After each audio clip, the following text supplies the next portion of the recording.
In late August of 2020, I took a solo weekend trip through rural Pennsylvania, looking for antique stores and small-town oddities. It was one of those impulse getaways, meant to clear my head after a stressful month, and I didn't expect anything beyond overpriced trinkets and rustic vibes. But just outside Gettysburg, I stumbled upon a roadside sign that simply read, "Antique Barn Open Today." It pointed down a long gravel path that disappeared into a dense cluster of trees. I followed it. The place was bigger than I expected, an old red barn surrounded by rusted farm tools and milk crates. The inside was packed with stacked furniture, faded signage, chipped dolls, and shelves cluttered with mismatched dishes. It smelled like old wood and something sour underneath. There wasn't another customer in sight, just a frail older woman behind the counter who didn't say much beyond a nod. I wandered for about 15 minutes before I found the mirror. It stood propped against a back wall, half covered by a sheet. It wasn't for sale. There was no price tag, no label. The frame was carved with what looked like vines or veins, ornate but wrong, and the glass wasn't clear like the other mirrors around it. It had this faint grey tint like smoke trapped just beneath the surface, and I saw myself in it. But not exactly. I leaned closer, expecting maybe a distortion from the age or grime, but the more I stared, the more wrong my reflection looked. Not in any huge, obvious way, but the mouth hung open slightly, even though mine was closed. My hands were still, but the reflection's fingers trembled. The eyes blinked slower. I stepped back quickly and the image snapped into normal. I thought I imagined it, but I asked the woman at the counter about the mirror. She looked up sharply and said, "That's not for sale." I laughed nervously, saying I was just curious. She didn't smile. She just said, "Don't stare too long." That night I stayed at a small roadside inn a few towns over. Nothing fancy, but clean and quiet. I couldn't stop thinking about the mirror. I even had a dream about it, or maybe I should call it something else. In it I was walking down a hallway made of glass. Every wall reflected me. Except in each one, my reflection was doing something different. One was smiling, one was weeping, one was pounding its fists, and one just stared, mouth wide open, completely still. I woke up sweating. The mirror was in my head now, like a splinter I couldn't pull out. I went back the next day. The woman wasn't there. The barn was open but completely empty. Not just of people, everything was gone. Tables, shelves, items. The mirror too. All that remained was a circle on the dusty floor where the mirror had stood, clean, like something had just been moved. I drove away feeling unsettled, thinking maybe I'd just misremembered where it was. But when I got home that evening, something was different in my apartment. My hallway mirror, an ordinary, full-length one I'd had for years, looked darker. I chalked it up to bad lighting and ignored it, but over the next week I noticed small changes. My reflection would take just a second too long to follow my movements. Sometimes, if I walked past quickly, I'd catch it still staring at where I'd been. And one night, I saw something else in the mirror with me. A flicker of movement, a silhouette standing just behind me that disappeared when I turned. I started covering the mirror with a towel at night, but it would fall off, even if I taped it, and that's when the dream started again, each one darker, colder, always centered on that hallway of reflections. Except now one of them was missing. One mirror at the end showed nothing at all, just black glass, and something in that black glass was knocking. In real life, things got worse. My phone would take photos on its own, always of mirrors. My laptop camera light would turn on in the middle of the night. Once I woke up to find a photo open on my desktop, a grainy, low-res image of me sleeping, but the reflection in the mirror beside the bed showed me wide awake, staring at the camera. I smashed my hallway mirror the next day. Glass everywhere. I thought it would end. But when I walked past the shards later that evening, I caught a glimpse of something in one of the larger pieces. My face, but with eyes entirely black. I looked again, gone. I threw every mirror in the apartment away, even the ones on compact makeup cases and inside electronics. I live with none now. I even avoid windows at night. But sometimes, when I glance at dark screens or passing cars, I still catch it, that version of me. Mouth open, waiting.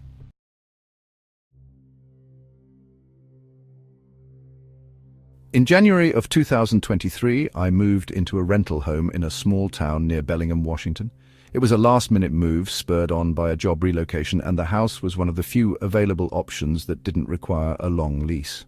The place was older but clean, with creaky hardwood floors, pale green siding, and a detached garage. The only part that struck me as unusual was the upstairs bathroom. The mirror above the sink was built into the wall, bordered by a thick, slightly warped wooden frame. Unlike the rest of the house, which had obviously been repainted and remodeled over time, this mirror looked untouched, faded, tarnished at the edges, almost like it had been sealed in place since the 1920s. The first few days were uneventful. I unpacked, got used to the layout, and started my new job. I didn't think much of the mirror except to notice how it seemed to subtly darken the whole bathroom, even with the overhead light on. It didn't reflect light the way it should have. The glass had a kind of muted quality, like it was always overcast inside the reflection, no matter how bright the room was. Still, it worked, and I didn't question it until the first Sunday night. I was brushing my teeth before bed, leaning over the sink, when I looked up and noticed something strange. My reflection was just a little off-center, like instead of being exactly opposite me, it was shifted, maybe an inch to the right. At first, I thought it was an angle thing, or maybe my contact lenses, but when I shifted to the left to correct it, my reflection didn't follow. It stayed where it was for a second, then caught up. It was barely noticeable, but it was enough to make me stop cold. I turned around quickly, thinking maybe someone was behind me. There was nothing. Just the soft buzz of the bathroom light and the faint sound of wind outside the window. I chalked it up to tiredness and went to bed. But over the next few nights, the mirror started getting weirder. I began to avoid looking into it for too long. The longer I stared, the more distorted my reflection seemed to become, not in any dramatic way, but subtly wrong. My eyes looked darker. My mouth would twitch at odd moments. Sometimes I'd look away and feel like the reflection lingered a split second longer than it should have, like it wasn't quite ready to break eye contact. One night, while brushing my teeth, I glanced up and saw myself smiling.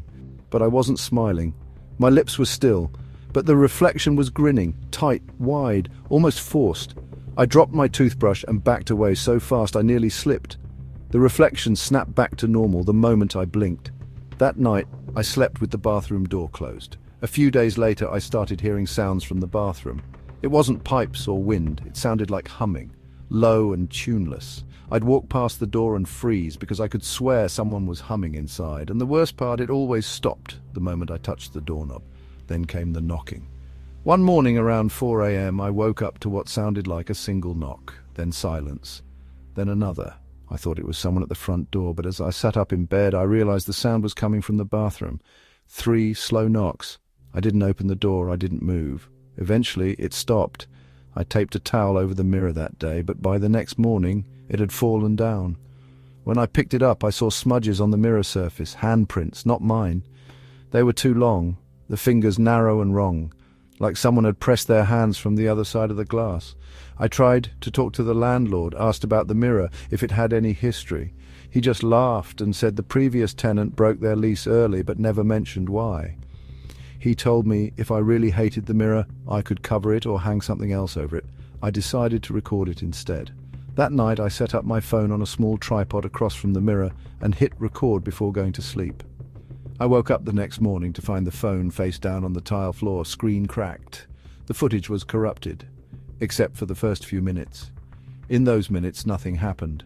The mirror reflected the empty room, but just before the file cut out, I saw something, a shape, stepping into frame from the left. Not me, not a person, just a tall, flickering silhouette, reaching a hand toward the mirror. I moved out a week later. Before I left, I covered the mirror with an old sheet and taped it securely.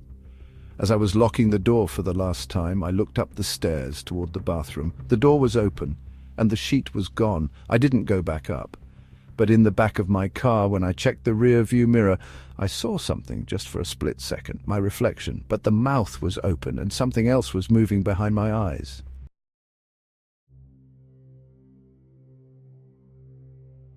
In June of 2022, I stayed with my older cousin Thomas for a few weeks in Santa Fe, New Mexico, while looking for an apartment.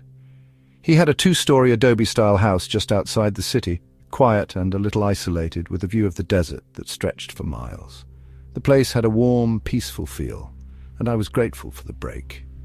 He gave me the guest room upstairs, a simple space with a bed, a small closet, and an antique standing mirror in the corner. That mirror was the only thing in the room that didn't seem to match the rest of the house.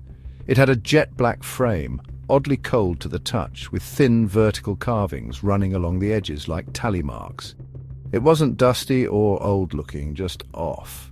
Something about the way it stood, tilted slightly forward as if leaning toward you, made it feel less like furniture and more like something watching you. I figured it was a thrift store find or some family hand-me-down, and I didn't think too much about it the first couple of nights. But after the third night, I started feeling drained, like physically and mentally exhausted, despite sleeping full hours. I'd wake up with this heavy pressure behind my eyes, like I'd spent the night staring at a bright screen. I mentioned it to Thomas, who just laughed and said it was the altitude or maybe allergies. He had never mentioned the mirror, and I didn't bring it up. One night, around 2 a.m., I woke up suddenly and felt sure that someone had just spoken in the room. It wasn't a noise that startled me, more like a thought that didn't belong to me, brushing through my mind. I sat up in bed and saw that the mirror was facing the bed now, not angled, directly turned. I knew I hadn't moved it. I stood and tried to rotate it back, but it resisted, like something was holding it in place or like the base had become part of the floor. Still, I managed to shift it slightly and turned it back toward the wall. The next night it was facing me again. I decided to cover it. I found an old blanket in the closet and draped it over the mirror. That night was the first time I slept soundly. No strange dreams, no pressure. I felt normal again, but when I woke up, the blanket was on the floor, neatly folded. I asked Thomas if he had moved it. He said he hadn't even been upstairs. That morning, I noticed something else. In the reflection, there was something wrong with the ceiling. A discoloration, a faint circular shadow, like water damage. But when I looked directly at the ceiling, it was clean, smooth, normal. I stared into the mirror and saw that the shadow had spread a bit further, now looking more like a smudge with jagged edges. I turned away again, still nothing there in real life. Over the next few days, that shape kept growing, not fast, but steady. And then it wasn't just on the ceiling. I began to see something just behind my reflection, a flicker, a blur. But the more I focused, the less I could describe it. It never fully formed, just hovered, waiting at the edge of recognition. I stopped sleeping well again. The dreams returned. Always the same corridor lined with mirrors. But this time I wasn't walking alone. I could feel breathing behind me, not loud, but close. When I'd turn around in the dream, I'd see nothing, just an endless row of reflections, each one showing me slightly different. Older, younger, gaunt, smiling, blank-eyed. One night after one of those dreams, I woke up gasping and found the room darker than usual. The power had gone out. I reached for my phone to check the time and saw something in the screen's reflection, a face, not mine, not Thomas's. Thin, mouth pulled wide, eyelids sunk, standing just to the right of the mirror. I spun around and saw nothing there, but the mirror was glowing faintly, like the glass itself was giving off light. I couldn't take it anymore. I told Thomas I needed to leave the next day, found a short-term rental in town, and packed that afternoon. As I was loading up my last bag, I glanced one final time at the mirror. My reflection was gone, just the room behind me, but no me. I turned, panicked, checked again, same result. I called out for Thomas, but before he came upstairs, the reflection snapped back into place. When I told him what I saw, he looked pale for the first time since I arrived. Then he told me the mirror wasn't his. It was in the house when he bought it. The movers refused to take it upstairs. It was already there, bolted into the corner when he moved in. No one knew how it got up there. The previous owners never responded when asked. I left that evening. Months later, I got a package in the mail with no return address. Inside was a hand mirror. Same style, black frame, same carvings, and when I held it up to look, I saw a dark, circular stain forming behind my reflection. On the ceiling, just like before. Only this time, when I blinked, my reflection didn't.